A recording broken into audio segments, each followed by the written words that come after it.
What does it actually mean for something to be holy?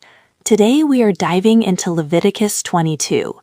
You can think of it as an ancient rulebook laying out an intricate system for how a community was meant to interact with the sacred. Why so many detailed rules? Let's unpack the blueprint. For the ancient Israelites, these weren't just laws written on a scroll. They were a social and spiritual blueprint. These rules literally defined who was in and who was out. In doing so, they shaped the entire identity and worldview of the community.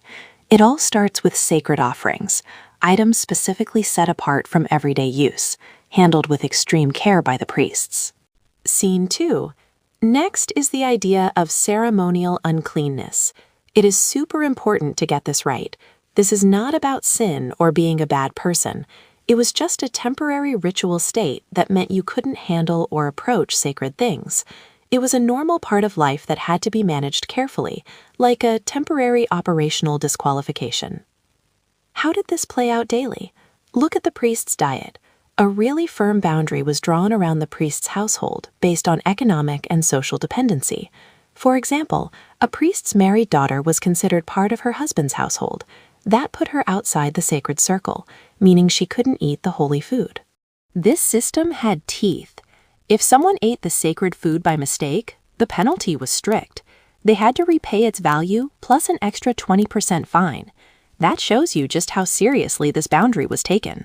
Mistakes happen, but negligence regarding core boundaries comes with a defined cost.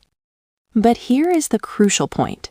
Uncleanness wasn't a permanent stain, not at all. There was a clear, defined path back to purity. The process involved bathing and then just waiting until sunset. It was basically a daily reset button that allowed life to continue. A strict system must always provide a clear path back to full participation. Let's switch gears to the offerings themselves. If the people had to be pure, what about the animal sacrifices? The standard was absolute perfection. The text is crystal clear, no defects of any kind. If an animal was blind, crippled, or injured, it was immediately disqualified. You weren't giving your second best. Presenting a flawless asset reflected profound honor and physical wholeness. Beyond the physical state, there were rules about timing and manner. A newborn calf or lamb had to be left with its mother for 7 full days. Also, a mother and her young could not be sacrificed on the exact same day. This shows a respect for the life-giving bond, ensuring that a whole generational line wasn't extinguished in a single day. After all these specific regulations, what is the ultimate reason tying it all together? A simple, powerful phrase is repeated constantly. I am the Lord. It is the ultimate mic drop. The justification isn't based on human logic. It is based on the authority of the one they worshipped. Their careful observance was meant to be a public reflection of the holy character of God. These rules were a technology for creating meaning. They separated the holy from the ordinary and defined the community's relationship with God.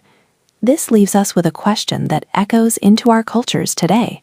Think about the traditions and standards that define your family or organization. How do those specific rules shape your identity and your sense of what truly matters? Take a moment, breath, and let them sink in.